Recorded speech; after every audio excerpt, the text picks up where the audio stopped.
Hi, I'm Terri Murphy from the Women's Wisdom Network, Women in Business, Women in Real Estate in the Men's Room. And RIS Media contacted me last month and said, we want January 2021 to be a spotlight on women in leadership. And guess what? I have one of the best leaders that are female in real estate, and her name is Sue Yannaccone. She is the Regional Executive Vice President of the Eastern Seaboard and Midwest regions for Realogy's Coldwell Banker company-owned offices, and she started that way back in 2018. Is that correct? That's right. Spring of 2018. So 239 offices. Is that still accurate? It's right around there. Yep.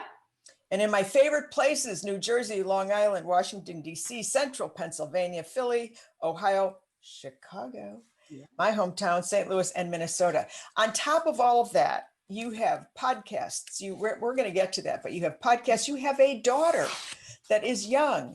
You are annoyingly effective, and you get it all done. And that's what they wanted to know about, to share with other women who are, looking at you as a role model. So what they asked us to share, Sue, was three particular issues. The first one being women challenges in the C-suite. Now, there you are at Coldwell Banker. Hello.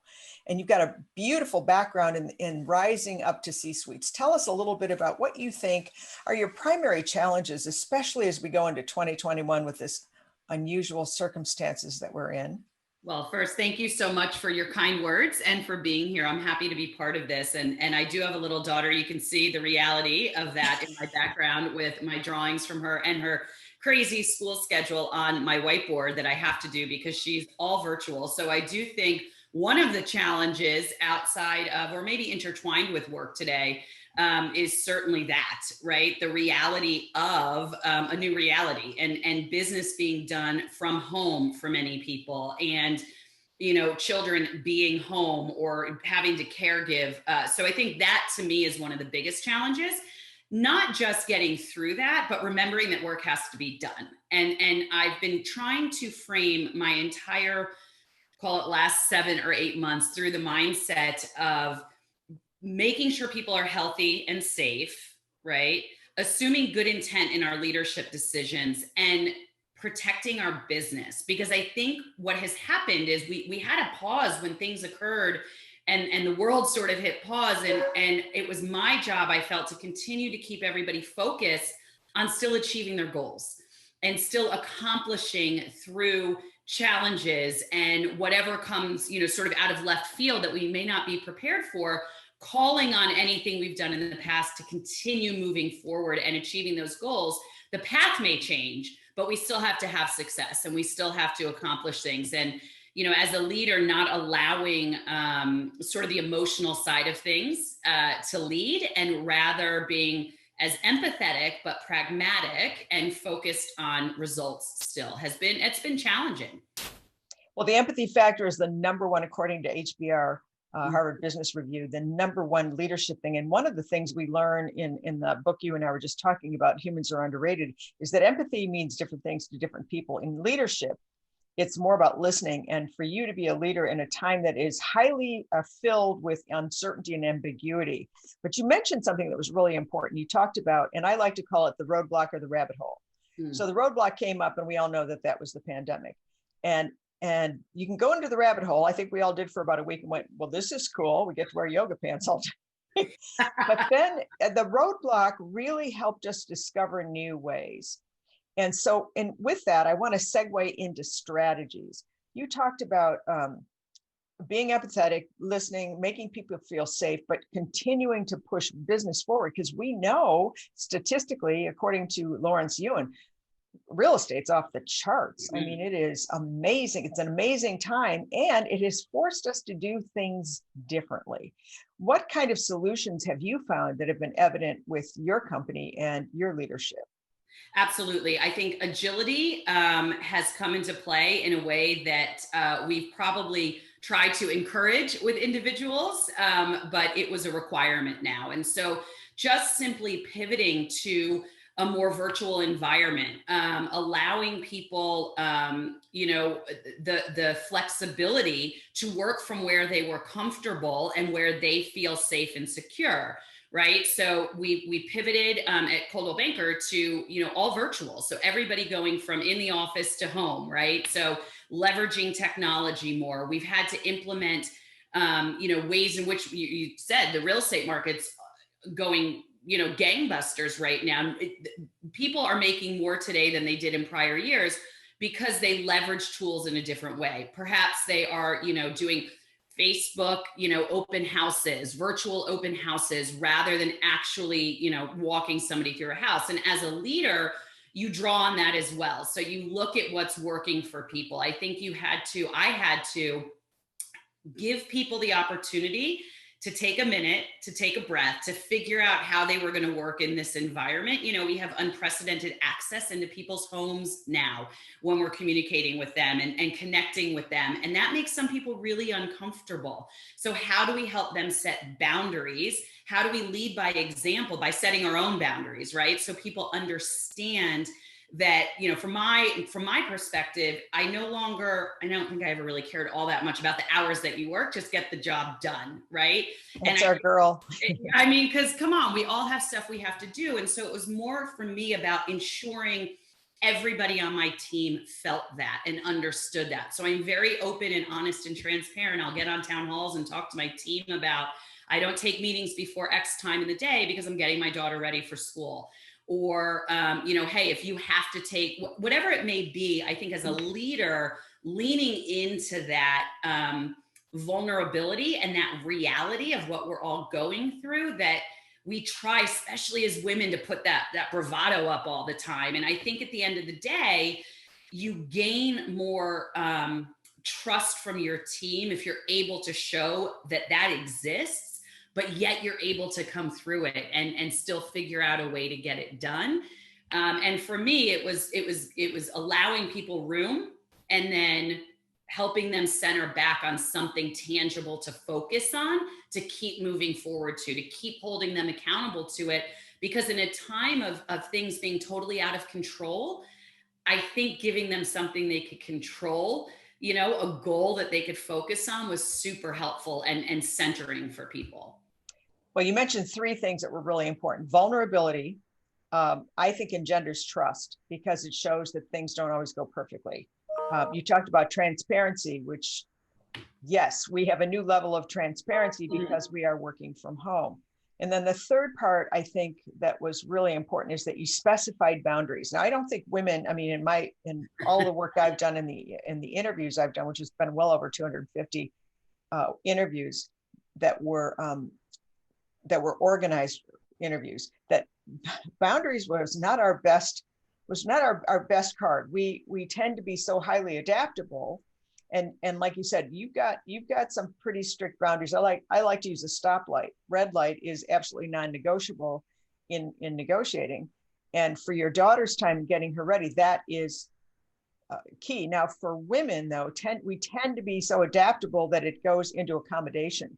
And so in a men's room, as I like to call it, from the men's room, did you find that difficult? Did you find it that they respected that? Because like you said, when you're in a leadership position, it's not 9 to 5. I mean, it's 24/7. You've got huge responsibility. So how did you manage that? I think it's evolved over time for me. So take the pandemic out of it.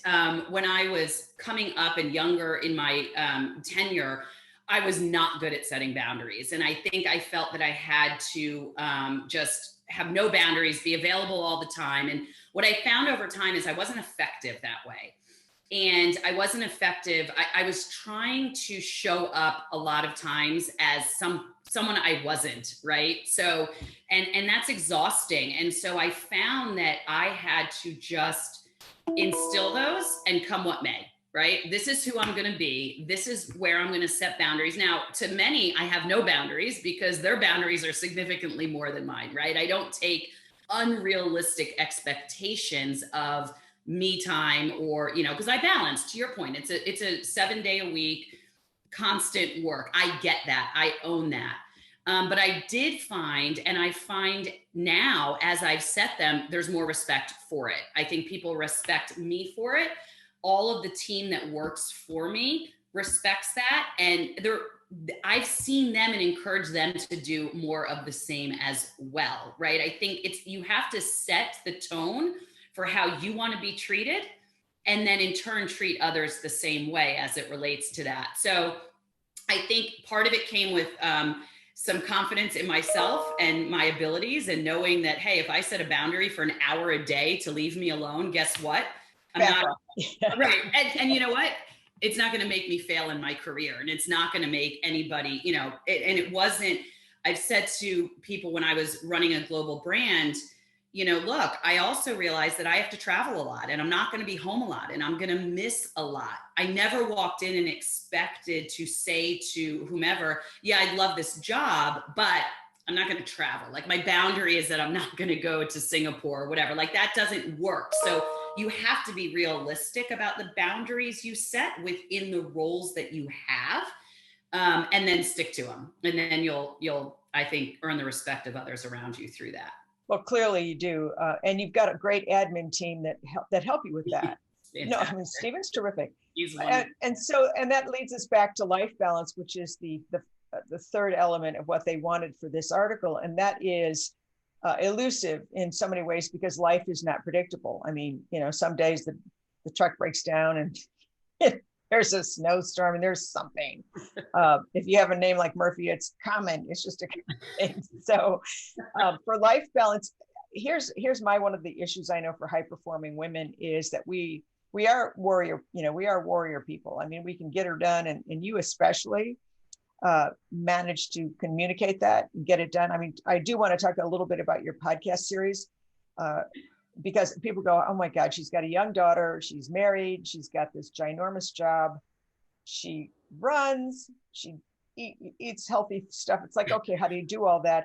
And it is a life balance issue. But what I've learned is that there is life balance, but it is not this, from the other interviews, it is not this current thing that just kind of flows along. I mean, because it is, what would you like to say?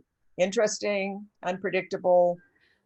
Unpredictable for sure. I think that it's one of the reasons I started or really leaned in on my series that we'll talk about with What Moves Her is I wanted a very realistic viewpoint of what it takes to lead at a high level, or be extremely successful. And I think women in general through the years have painted this altruistic and unrealistic version of, or vision of, balance. And you can have it all and blah, blah. Well, okay, you can, but you can't have it all at the same time. And I think that, it's balance is constant in motion, right? Like, you're constantly wiggling, and there are days where work takes all my effort, and I miss dinner, or I don't do this. And there are other days where my family comes first without question. And I think we have to be really honest about that. And somebody said to me once, oh, so you sacrifice a lot. I said, well, I don't consider it sacrifice when you're doing what you love. And I love both sides of that equation. And I think as a leader, one of the reasons I kind of took this on the dialogue with women about it is I think we put too much pressure on ourselves based on this false narrative, right? And it's Thank you. You're welcome.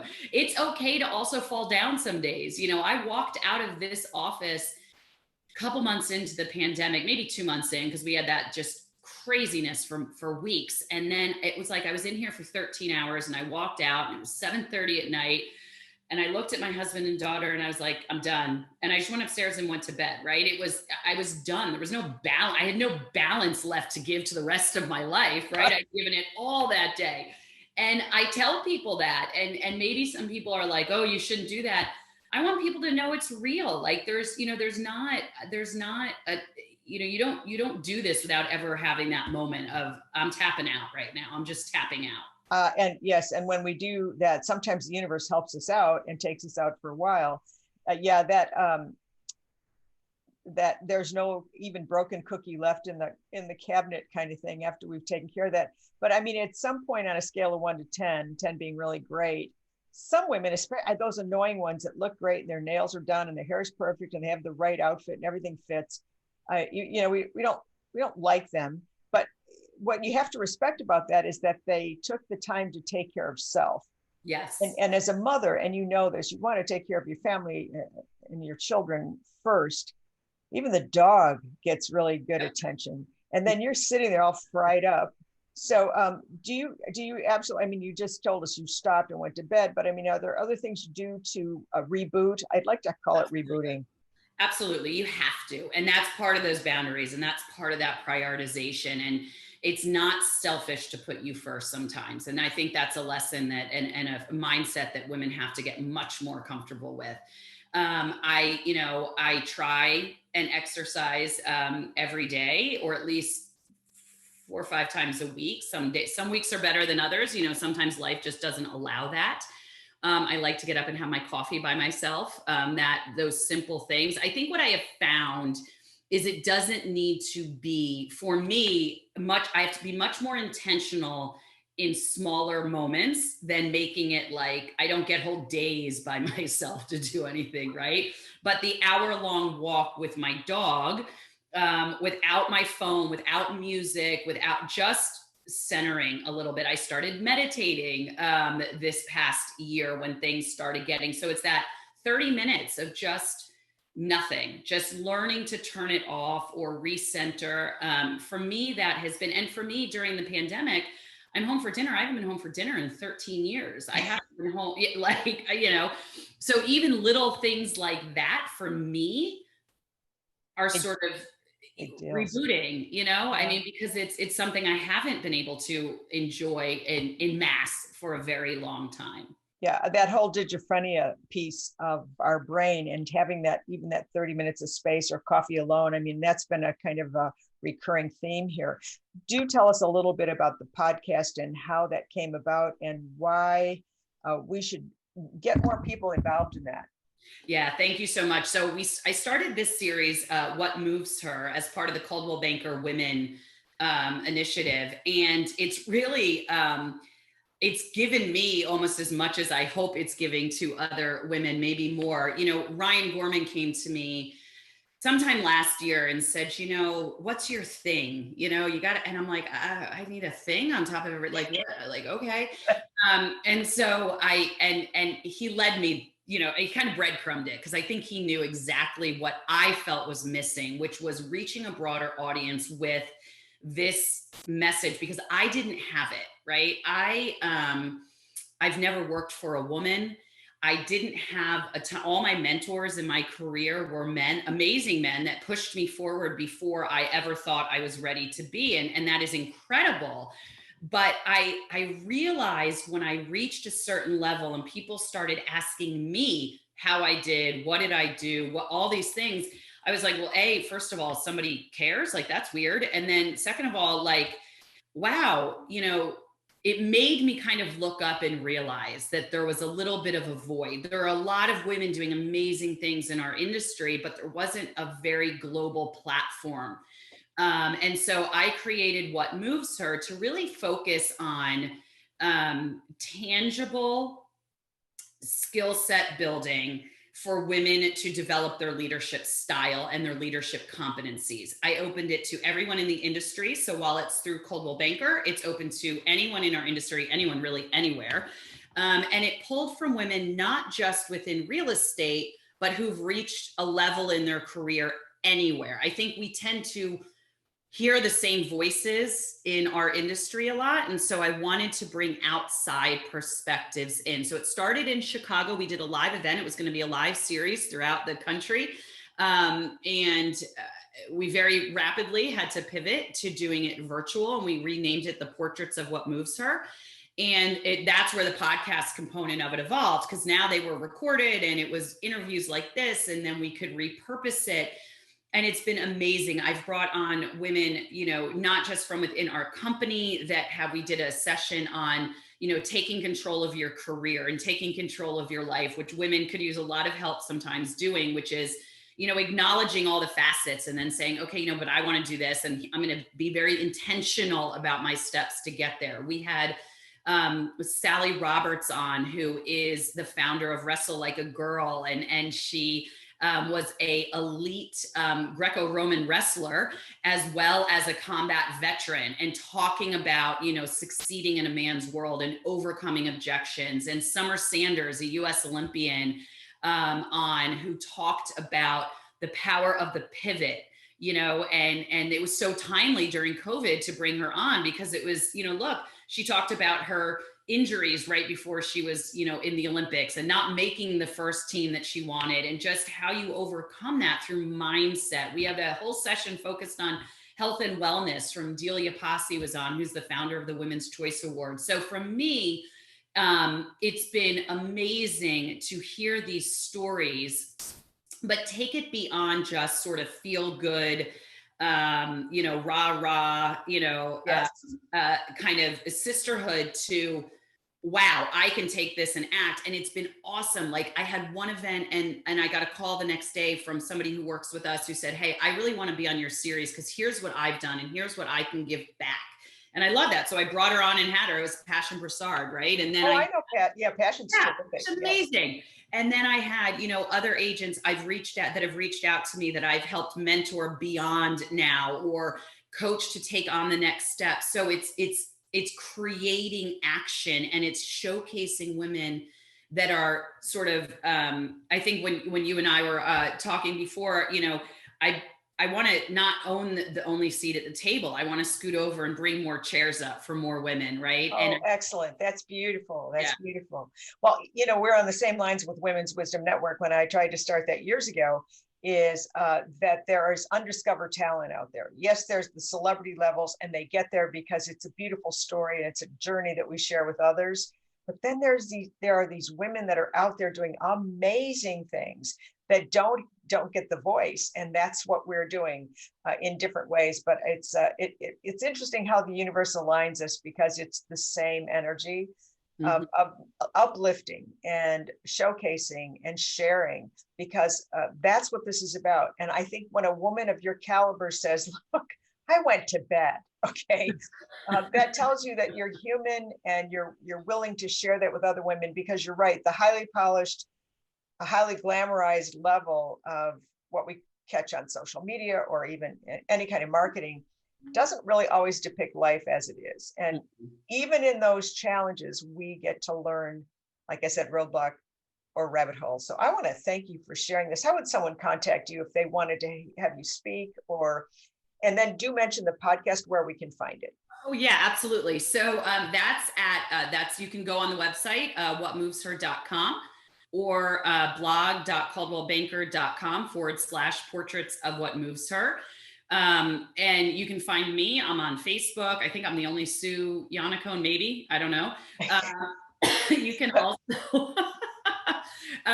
Instagram Sue Yanna, or at find me at, I'm definitely the only Yannaccone at Caldwell Banker. So all you have to do is put in Sue Yannaccone, and there's like 36 million results, because you've done so much great work. I am so personally delighted that you would share with us here, and as well as RAS Media. Thanks for joining us. I hope you'll join us again on our Spotlight for Women in Leadership. Thank you, and thanks for all you're doing as well. I appreciate it. Molto piacere, we say in Italian, huh? The pleasure's all mine. Thank you.